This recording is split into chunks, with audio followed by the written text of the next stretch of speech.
बापा माँ छोटिया छोटिया ड्रेस देवे कहबे रास्ता रे चल चाहिए कहबे खराब। अच्छा झियो मानू कोन रास्ता रे छोट छोट ड्रेस पिंदले कोन ता माने रास्ता रे चलले झियो झियो हेकी रहिबो पूरा जेमिति झियो अवस्था रे रहिबा कथा। झियो जदि अधिक उतरिबो निश्चित तो खराब हो। नीला एडा सब करूछन बा एरा सब नीला करछन सेरा बापा माँ आखी रे देखा जाउनी खाली सीए कर देला को नवीन तो मोहर आनी पेंट शर्ट पिंधै देथा ना कोन निजे भूल करबो तापरे नवीन को दबो सी कोन तम घरे आनी कपड़ा देथा ना कोन तमे आसुच कॉलेज कॉलेज पाठ पढ़ी घर को जीवो आ पुओ देखले आस इे सियाड़े बुलवा जा आ बुलवा गले 2-4 जन सांगसाथी होगी बुल भल है कि मंद है सारा नवीन दोष है। आमे भूल करें आकु दोष दबा आमे लंगड़ा होगी चलवा ताकू दोष दबा आम कहीं एत गण दुष्कर्म होउची आमे जदि भल कपड़ा पिंधि आमको किए कहीं लोक मैंने चाहिए आमे जदि देहटा को ढांकी रहा पुरुष मैंने कहीं चाहिए आमे जदि लंगड़ा होगी नाचवा पुरुष मैंने चाहिए हाँ से थिला करदेला सेटा कौन ठीक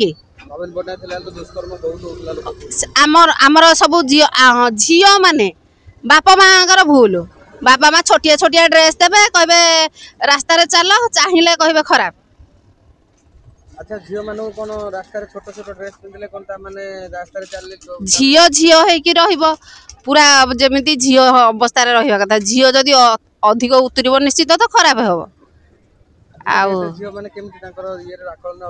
बापा माँ दोष बापा माँ दोष करेंगे छोट छोट छुआ मानू देवे छोट छोट ड्रेस हाँ ये से राति अधरे जाऊँगी सेड़ा बापा माँ देखिए आउ प्रशासन है सी सी भूल करदेला यहीटा करदेला सेटा करदेला से आग बापा माँ निजे तैयारी हवा कथा। मो झी कुआड़े जाऊँगी मो कौन पाई जाऊँगी कॉलेज गला कुआड़े गला कौन कला सेटा किसी देखिए खाली प्रशासन से लोक करदेला से गण दुष्कर्म हो गला एड़ा सब फालतू कथा शुक्ला हाँ शुक्ला किला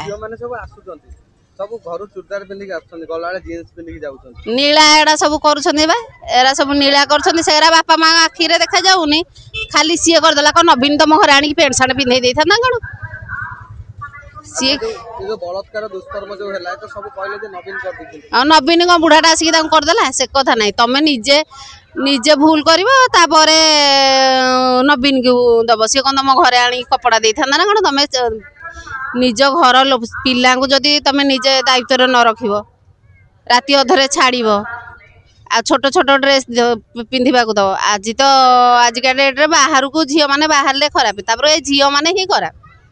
अच्छा तो पुओ माने झियो माने को दुष्कर्म कर दोचंते कोन दुष्कर्म हो जाउची कॉलेज एड़ा सब भूल झियो प्रशय दबा पुओ माने को भूल देबे ओटे अमिच्छा सत्य कोन गोटे झियो संग संपर्क रखिए ना झियो मानकर अधिक अधिक भूल थिले पुओ मानकर कम भूल तमे तमे कहीं प्रशय दब से माने कहीं मुंडरे बसिबे प्रशय दब जेमती मुंडरे बसिबे सेमती बहुत कॉलेज गुडे झियो माने आत्महत्या कर दोचन के प्रेग्नेंट अछि त के आ कोन अछि ई सब जिंस काई देखा दोछि एमानकर झियो बापा माँकर भूल आगुर फुणी रहुथिले झियो माने झियो हेकी रहुथिले घरे फुणी एबे तो बापा माँ मुहरे देखुं चली जाऊँ मुहरे कपड़ा दे भिड़ी देकी पलाउं बापा माँ सामने रे आगुर तो झील मैंने कुआडे जाऊ नथिले घरे जमती बसुथिले आउ रहुथिले आराम से झियो झियो हेकी रहुथिले एबे तो झियो माने पूरा उद्धत हेलेनी मु तो गोटे झियो हेले गोटे झियो हेकी आमे कहीं झियोर कथा कहबा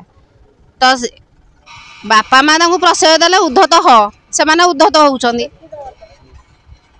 आमे तो कहीं उद्धत होनु एबे से माने आमे देखुचु एमिति उद्धत होउछंदी। अरे तमे तो आसुच कॉलेज कॉलेज पाठ पढ़ी घर को जीवो आ पुओ देखले आस इे सियाड़े बुलवा जा आ बुलवा गले 2-4 जन सांगसाथी होगी बुल भल है कि मंद है सारा नवीन दोष है।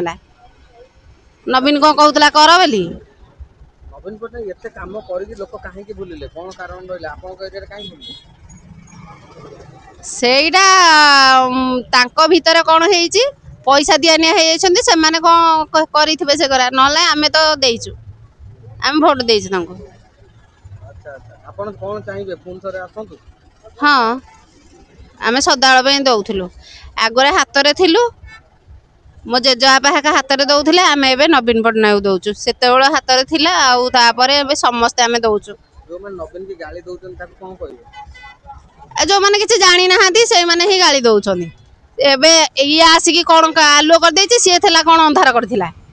ସେଇ ଜିନିଷ ତ ଖାଲି ଏପଟ ସେପଟ କରିଛି, ଆଉ କ'ଣ କରିଛି। ଆଚ୍ଛା, ଯୋଉ ମହିଳା ସମିତି ମିଶନ ଶକ୍ତି ଯୋଉ ସବୁ ଗଢିଲେ ସେଇ ମହିଳା ମାନେ କେମିତି ଧୋକା ଦେଲେ? ହଁ, ସେଇ ଲୋକମାନଙ୍କୁ ଅଧିକ ଦେଲା, ସେଇମାନେ ହିଁ ଚେର କାଟିଦେଲେ। ସେଇ ଲୋକମାନଙ୍କୁ ଅଧିକ ମାନେ ମୁଣ୍ଡ ଉପରେ ବସେଇଲା, ତାରି ଚେର କାଟିଦେଲେ। ସେ ଯୋଗୁରୁ ତାକୁ ମିଳିଲାନି। ସେଇମାନେ ଏପଟେ କହିଲେ ଆମେ ଭୋଟ ଦେବୁ, ଆଉ ସେପଟେ କହିଲେ ନା ଆମର ଏଇ ମିଶନ ଶକ୍ତି ଲୋକ ଅଧିକ ସେମିତିଆ କରିଛନ୍ତି। ଲେଡ଼ିଜ୍ ଲୋକ ଅଧିକ ଭୋଟ ଦେଇଛନ୍ତି ତାକୁ ଫୁଲକୁ। 50,000 ଟଙ୍କା ଦେବେ ବୋଲି ସେଇଥିପାଇଁ ଦେଇଥିଲେ। ସବୁ ବାହାନା, ମିଛର କହିଲା ଏଇଟା ଦେଇଦେବୁ। ପୁଣି ଆଉ ଗୋଟେ କ'ଣ କହିଥିଲା, ମୋର ମନେ ପଡ଼ୁନି ବା ସେଟା। ରିଫଣ୍ଡ ପଇସା ଫେରେଇ ଦେବେ? ହଁ, ସାହାରା ପଇସା ପୁଣି ଦେବେ ବୋଲି କାହିଁ ଏପର୍ଯ୍ୟନ୍ତ କିଛି ନାହିଁ।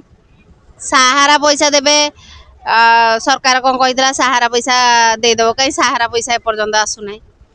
ଚିଠି ଫଣ୍ଡ ଠକେଇ। ଆଚ୍ଛା, ଚିଟ୍ ଫଣ୍ଡ ଠକେଇ ପଇସା ଆପଣଙ୍କର ବି ଫସିଛି? ହଁ, କେତେ ଟଙ୍କା ପାଇଲେଣି? କିଛି ତ ପଇସା ମୁଁ ବାନ୍ଧିଥିଲି 1,30,000। ସେ ପଇସା ଗଲା, ମୂଳରୁ ତ କିଛି ନାହିଁ। ଆଉ ଏଇ ସାହାରା ଗଲା 3 ଲକ୍ଷ ବାନ୍ଧିଥିଲି, ସେଇଟା ବି ଗଲା।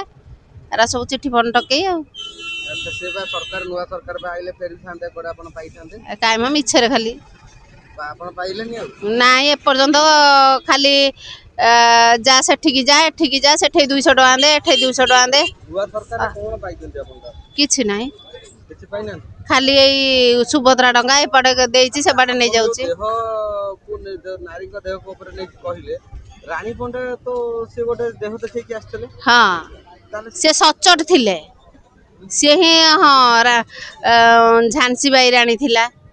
ଆଉ ସେମାନେ ସଚୋଟ ଥିଲେ, ଏମାନେ କ'ଣ ସଚୋଟ? ଏମାନେ ରାଣୀ ପଣ୍ଡା କ'ଣ ସଚ୍ଚୋଟ? ଓହୋ, ରାଣୀ ପଣ୍ଡା। ସେ ରାଣୀ ପଣ୍ଡା, ହଁ, ସିଏ ତା କାମରେ ସିଏ ଯେମିତି ହେଇଛି। ସେ ଏବେ ଲୋକମାନେ ତାକୁ ଖରାପ କହୁଥିଲେ, ଏବେ ଭଲ କହୁଛନ୍ତି। ସେ ସମସ୍ତଙ୍କୁ ଦଉଛି, ସାହାଯ୍ୟ କରୁଛି। ଏବେ ତାକୁ ଭଲ ହେଲାଣି। ଆଉ ତାମାନେ ଜଣେ ଶାଢ଼ୀ ଦେଖେଇକି ଶାଢ଼ୀ ଖୋଲିକି ଲଙ୍ଗଳା ହେଇ ନାଚିବ, ତାପରେ ସେ ଶାଢ଼ୀ ପିନ୍ଧିକି ସେବା କଲେ ସେ ସୁଧୁରିଗଲା? ସେ ସୁଧୁରିଲା କି ନ ସୁଧୁରିଲା ସେ କଥା ଆମେ କହିପାରିବୁନି। ସେଇଟା କହିପାରିବୁନୁ। ଯିଏ ଯେମିତିଆ କରିବ ସେ ସେମିତିଆ ପାଇବ। ଆଉ ରାଣୀ ପଣ୍ଡା କ'ଣ ଏବେ କହୁଛନ୍ତି, ତ ମୁଁ ତ ଦେଖିନି କି ଜାଣିନି ତାକୁ। ଆଉ କହୁଛନ୍ତି ଭଲ ହେଇଗଲାଣି, ସମସ୍ତଙ୍କୁ ଦଉଛି, ସାହାଯ୍ୟ କରୁଛି। କ'ଣ ସାହାଯ୍ୟ? କେଜାଣି ସେ କ'ଣ କରୁଛି, କହୁଛନ୍ତି ତ ସାହାଯ୍ୟ କରୁଛି। ସାହାଯ୍ୟ କ'ଣ ଦେଖେଇକି କରନ୍ତି? କେଜାଣି କ'ଣ କରୁଛି, ଦେଖେଇ କରୁଛି କି କ'ଣ କରୁଛି, ସିଏ ଜାଣିଥିବ। ମୁଁ ତା କଥା କିଛି କହିପାରିବିନି। ଯାହା ହଉ, ଆପଣ ଚାହିଁବେ ପୁଣି ନବୀନ ପଟ୍ଟନାୟକ? ହଁ, କ'ଣ କହିବେ ନବୀନ ପଟ୍ଟନାୟକ? କ'ଣ ଉପକୃତ ହେଇଛନ୍ତି ସେଇ ହିସାବରେ କ'ଣ କହିବେ? ନବୀନ ପଟ୍ଟନାୟକ ଆଗକୁ ଆସିବ, ଆଗକୁ ଆସିବ ନବୀନ ପଟ୍ଟନାୟକ। ଯଦି ଆମେ ନବୀନ ଦେବୁ। ବାବୁ ଦେଖୁଥିବେ, ନବୀନ କ'ଣ କହିବେ? ହଁ, ନବୀନ ବାବୁ ସବୁଠୁ ଭଲ ଲୋକ, ଆମେ ତାକୁ ହିଁ ଭୋଟ ଦେବୁ। ଆସିଲେ ହଁ, ଯାହା ବି ହେଇଗଲେ ନବୀନ। ଯାହା ବି ହେଲେ ଆମେ ନବୀନ କି ଦେବୁ। ନବୀନକୁ ଓଡ଼ିଶାରେ ଭଲ ପାଆନ୍ତି ଲୋକ? ବହୁତ ଭଲ ପାଆନ୍ତି। ଓଡ଼ିଆ ଲୋକ ଭଲ ପାଆନ୍ତି? ହଁ, ତାହେଲେ ଅସ୍ମିତାରେ ସରକାର କେମିତି ହେଲା? ସେଇଟା କ'ଣ ଟଙ୍କା ଥିଲା ତାଙ୍କର, କ'ଣ ଟଙ୍କା ପଇସା ଦିଆଦି କରିକି ସେ କ'ଣ କରିଥିବେ। କହୁଛନ୍ତି ଭୋଟ ଚୋରି ହେଇଯାଇଛି? ହେଇଥିବ, ସେଇ ବିଷୟରେ ତ ଆମେ ଜାଣିପାରୁନୁ ଏତେ କଥା। ନବୀନ ଆସିବେ ଆସିବେ 100%?